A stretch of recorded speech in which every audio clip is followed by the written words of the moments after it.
Hello friends, आज हम आपको बताएंगे फ्यूचर परफेक्ट टेंस का दूसरा पार्ट। जैसा कि पहला पार्ट हमने आपको पढ़ा दिया था और बताया भी था उसके बारे में, क्या होता है कैसे होता है।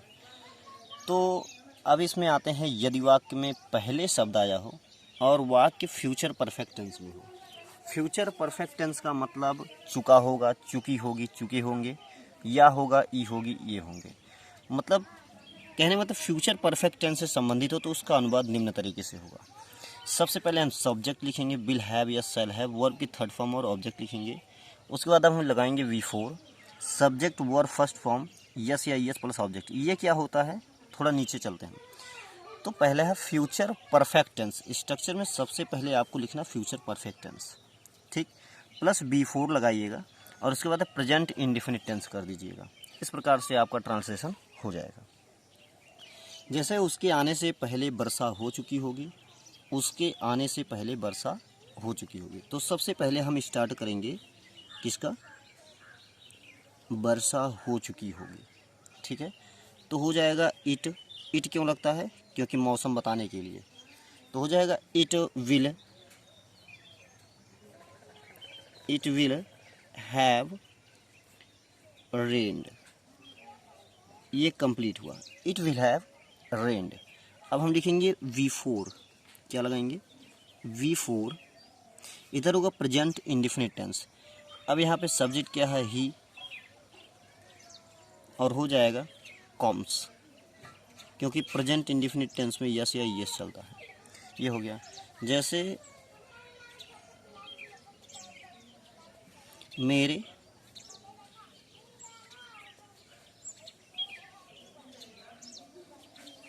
पत्र लिखने से पहले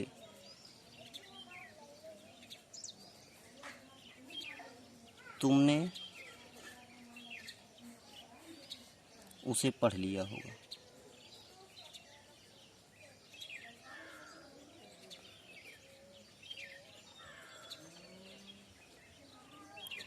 ठीक ना। तो यह होगा पहचान है, मेरे पत्र लिखने से पहले तुमने उसे पढ़ लिया होगा। तो सबसे पहले हम करेंगे तुमने उसे पढ़ लिया होगा। You will have, you will have read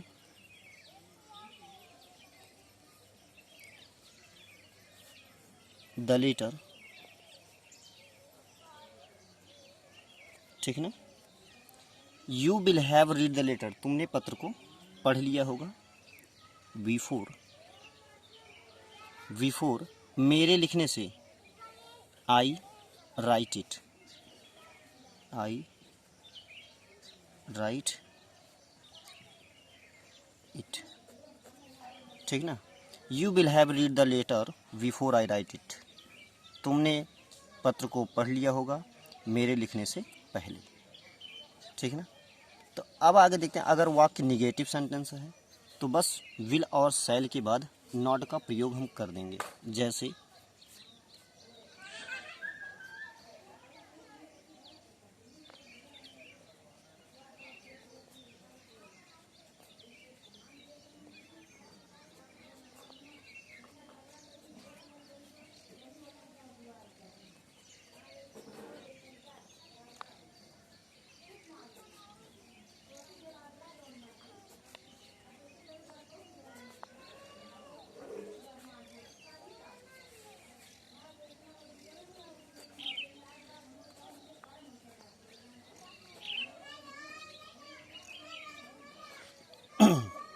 सीमा के आने से पहले मोहन अपना काम नहीं समाप्त कर चुका होगा।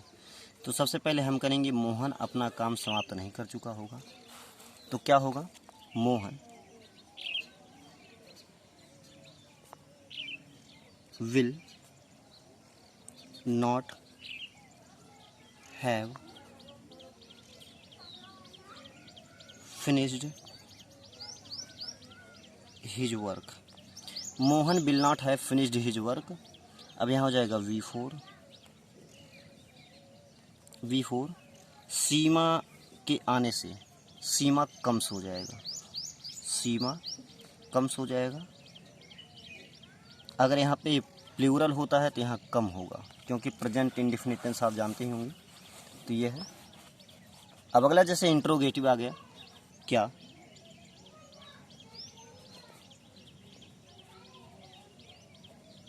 मोहन और सोहन के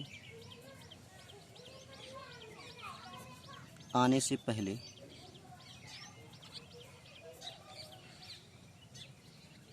हमने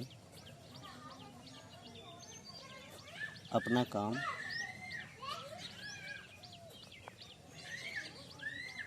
कर लिया होगा। क्या मोहन और सोहन के आने से पहले हमने अपना काम कर लिया होगा। तो अब जब यहाँ पे क्या शब्द आया है, तो सबसे पहले हमें अनुवाद किसका करना है, हमने अपना काम कर लिया होगा। तो बी के साथ शैल लगता है, तो हो जाएगा क्या, shall, shall we have, shall we have, ठीक ना, चाहे फिनिश्ड आवर वर्क, चाहे done our work, shall we have done our work. Okay, shall we have done our work. यहाँ आवर क्यों लगा, यहाँ वी है इसलिए our. Shall we have done our work before Mohan and Sohan. अब यहाँ कम होगा, कम से नहीं, यहाँ क्वेश्चन मार्क होगा, ठीक ना, यहाँ कम होगा, क्या होगा, कम होगा, कम से नहीं होगा, क्योंकि ये मोहन और सोहन जो है ये प्लूरल नंबर है, ठीक ना, बहुवचन है, इसलिए यहाँ पर कम होगा। अब जैसे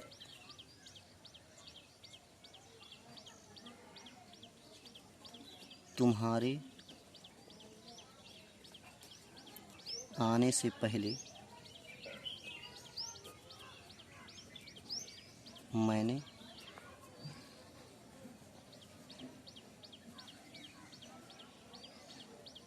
मैंने खाना